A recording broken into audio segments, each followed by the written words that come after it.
नमस्कार दोस्तों, उषा की आवाज चैनल में आप सभी का स्वागत है। हमारी आज की कहानी है बहू की इज्जत।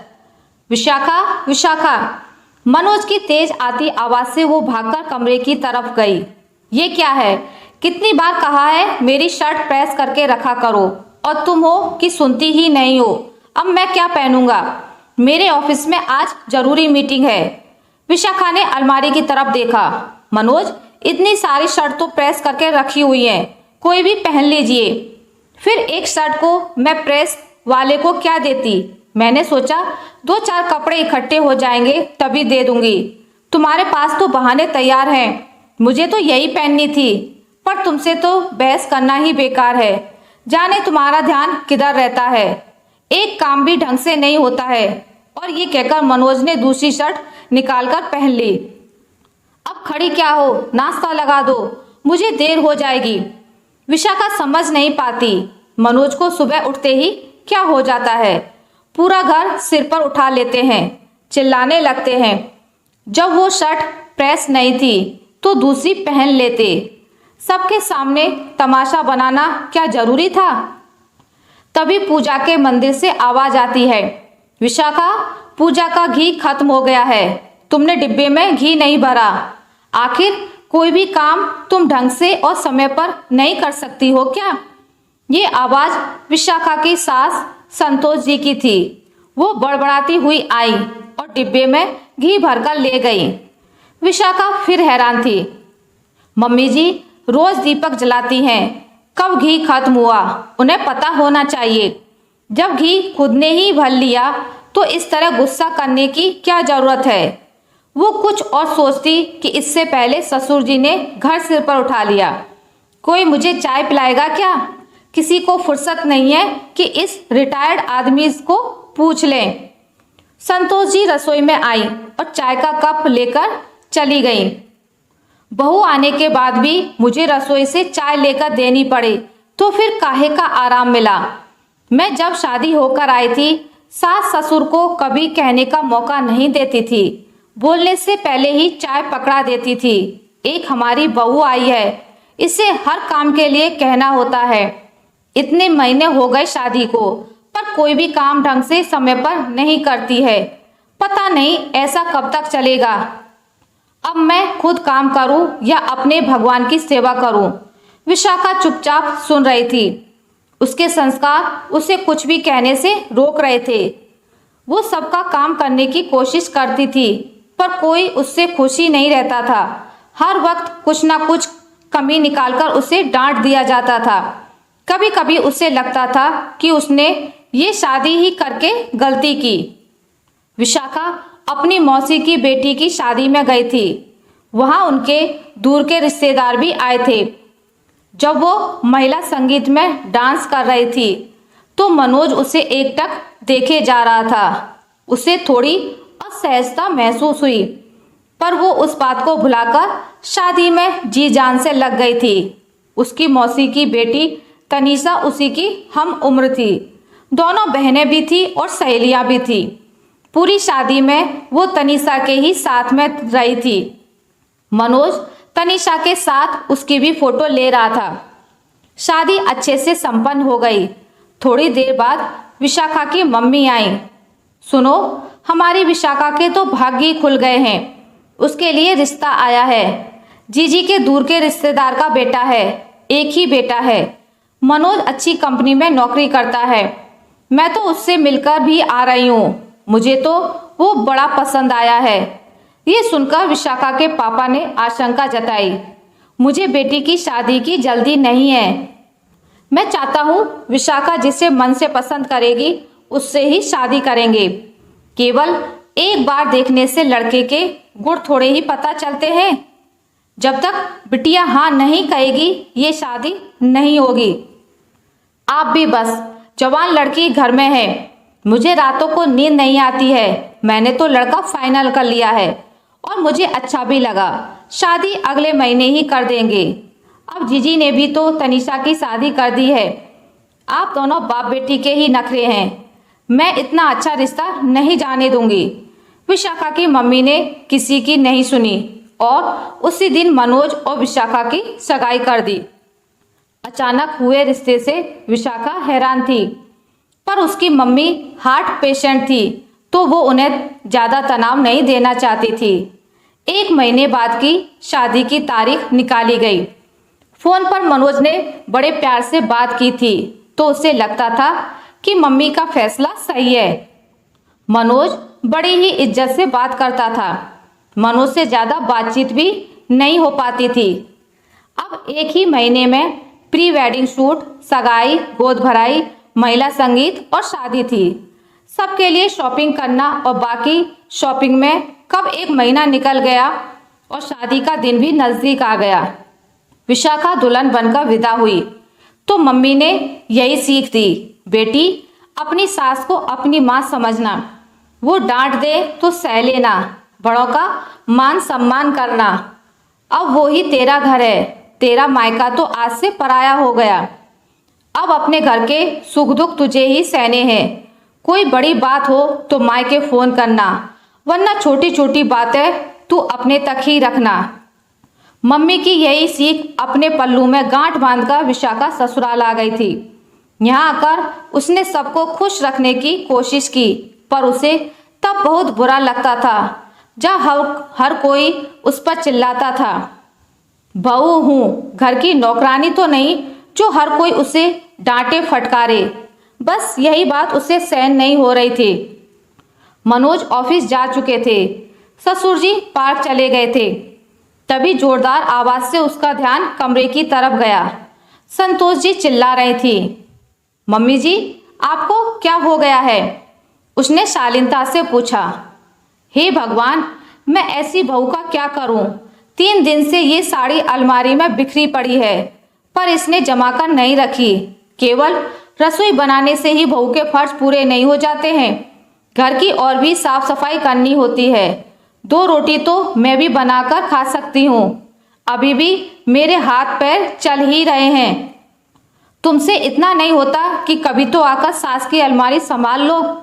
बिखरी है तो बिखरी पड़ी है, बस रसोई घर का काम निपटाकर तुम तो अपने कमरे में चली जाती हो। आजकल की बहुएं पलंग तोड़ने के अलावा कुछ काम भी करती है क्या? विशाखा ने अलमारी में रखी सभी साड़ियां समेटकर रख दी और बाकी के कपड़े भी जमा दिए। जल्दबाजी में वो गैस कम करना भूल गई। दूध उबलकर जमीन पर आ चुका था।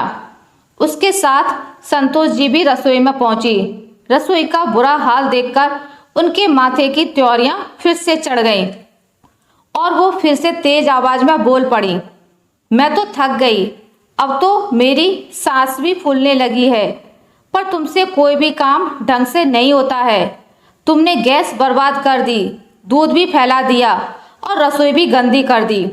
थोड़ी तो समझदारी से काम लिया करो। संतोष जी अपने कमरे में चली गई। आज तो विशाखा की आंखें ही भर आईं, क्योंकि उसे कभी इतनी डांट नहीं पड़ी थी और उसे मम्मी की भी याद आ रही थी कि छोटी छोटी परेशानी से खुद ही निपट लेना। वो सारा काम निपटाकर अपने कमरे में चली गई, अपनी मम्मी से बात की और मन ही मन उनसे आशीर्वाद लिया। शाम की चाय का वक्त हो गया था। ससुर जी चिल्ला रहे थे, अरे कोई तो चाय पिला दो, सबके हाथों में मेहंदी लगी है क्या? मेरा कोई भी काम समय पर नहीं होता है। तभी विशाखा भी अंदर से हिम्मत जुटाकर चिल्लाकर बोली, पापा जी आ तो रही हूँ, आपसे बिल्कुल भी सब्र नहीं होता है क्या? अब चाय गैस पर चढ़ा दी है, आपके कहने से मैं चूल्हे पर तो नहीं चढ़ जाऊंगी। चाय कौन सा अमृत है जो समय पर ना मिले तो आपको लेने यमराज आ जाएंगे। 2-4 मिनट देर भी हो सकती है। बहू के मुंह से ऐसी बातें सुनकर संतोष जी और उनके पति हैरान रह गए। सदा चुप रहने वाली विशाखा किस तरह से बात कर रही है? विशाखा, तेरा दिमाग खराब हो गया है क्या? वो तेरे ससुर जी हैं, तुम उनसे ऐसे कैसे बात कर रही हो? थोड़ी शालीनता पूर्वक बात नहीं कर सकती? सारी शर्म लिहाज मायके में छोड़ आई हो। मम्मी जी आप तो बस रहने ही दो, मुझे ज्यादा ज्ञान मत दो। मुझे सब पता है कि किससे किस तरह से बात करनी है। अब मैं कोई कठपुतली तो हूं नहीं जो आप जैसा कहोगे वैसा ही करूंगी। मेरा अपना भी वजूद है, फिर गुस्सा तो मुझे भी आ सकता है। मैं आज बहुत गुस्से में हूँ, तो आप चुप ही रहिए, वरना कुछ ज़्यादा ही सुना दूंगी। संतोष जी एकदम से चुप हो गईं। आखिर आज उनकी बहू को क्या हुआ है, वो समझ नहीं पा रही थी। रात को मनोज आया तो आज घर में शांति थी। विशाखा ने खाना लगाया तो मनोज ने पूछा, मम्मी पापा आज इतने चुप क्यों हो? घर में अजीब सा सन्नाटा क्यों पसरा है? दोनों कुछ ना बोले, चुपचाप खाना खाने लगे। तभी मनोज ने दाल चखी और चिल्लाकर बोला, ये क्या दाल बनाई है? इसमें नमक कितना कम है? तुझे तो खाना बनाना भी नहीं आता है। दिन भर से थका हारा आता हूँ और मुझे खाना भी अच्छा नहीं मिलता है। उसने देखा मम्मी पापा दोनों शांति से खाना खा रहे थे। ये सुनकर विशाखा भी ऊंची आवाज में बोली, दाल में नमक ही कम है तो ऊपर से ले लो, बिना बात के बतंगड़ बना रहे हो। आप ऑफिस से थककर आते हो तो मैं भी घर पर बैठी नहीं रहती हूँ। आपकी मम्मी तो एक पानी का गिलास लेकर नहीं पीती हैं। पापा जी भी दिन भर हुक्म बजाते रहते हैं। सब्जी मंडी से सब्जी लाना, साफ करना और फिर खाना बनाना, ये कोई काम नहीं है क्या? फिर मैं ही अकेली तो खाती नहीं।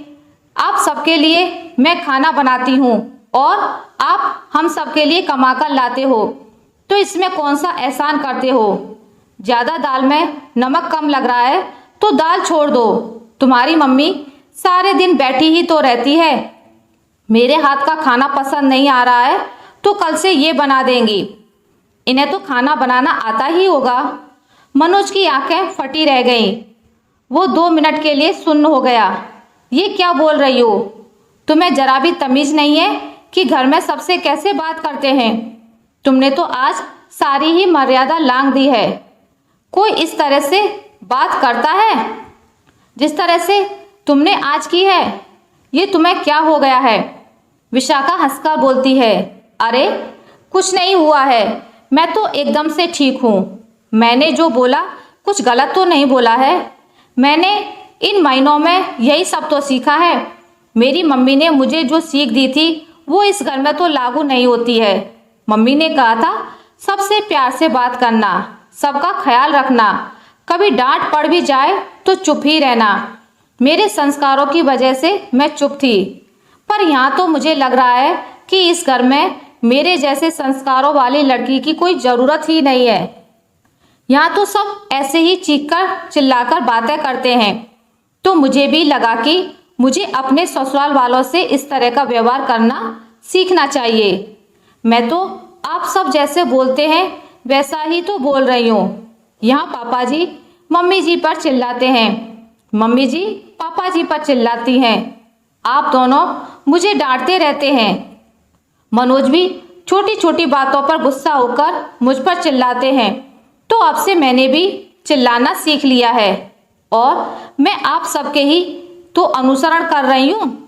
यहाँ कोई प्यार से बात तो करता ही नहीं है। कोई काम गलत हो जाए तो उसे सही करना सिखाया नहीं जाता है, बल्कि चिल्लाकर डांटकर मुद्दा सुलझाया जाता है। मैं तो संस्कारी थी, पर मुझे यहाँ पर रहने के लिए यहाँ के सभी तौर तरीके तो सीखने होंगे, तभी तो मैं यहाँ अच्छे से रह पाऊंगी। घर में सास ससुर गुस्सा हो जाते हैं, पति भी गुस्सा रहता है, तो मैंने सोचा मैं भी अपना व्यवहार बदल लूँ। अब ऐसे माहौल में मैं सीधी सी बनकर रहूँ। रोज आप सबकी डांट सुनूं तो मुझे अच्छा नहीं लगता है। मेरा भी आत्मसम्मान है। मैं घर की बहू हूँ, सदस्य हूँ। आजकल तो नौकरों के साथ भी ऐसा व्यवहार नहीं किया जाता है। फिर मैं तो इस घर की लक्ष्मी हूँ। आपने जैसा मेरे साथ व्यवहार किया मैंने भी वैसा ही किया। आपको एक दिन में बुरा लग गया, मैं तो महीनों से सहन कर रही हूँ। वैसे भी चिल्लाने से काम सुधरते नहीं हैं, बल्कि आत्मसम्मान को ठेस ही पहुँचती है। ससुराल में बहू पर चिल्लाना, उसे अपशब्द कहना, उसका अपमान करना ठीक नहीं है। बहू लक्ष्मी होती है। आप अपने लिए इज्जत चाहते हो तो आपको बहू को भी इज्जत देनी होगी। विशाखा की बात सुनकर सब शर्मिंदा हो गए। सबने मिलकर वचन दिया कि आगे से वो इस तरह का व्यवहार नहीं करेंगे। विशाखा ने अपनी कोशिश से घर का माहौल प्यार और शांति में बदल दिया। आशा करती हूँ आपको मेरी आज की कहानी अच्छी लगी होगी। अगर आपको मेरी कहानी अच्छी लगी है तो इसे लाइक करें, ज़्यादा से ज़्यादा शेयर करें और अगर आप मेरे चैनल पर नए हैं तो इसे सब्सक्राइब करना ना भूलें। मिलते हैं एक नई कहानी के साथ, तब तक के लिए नमस्कार।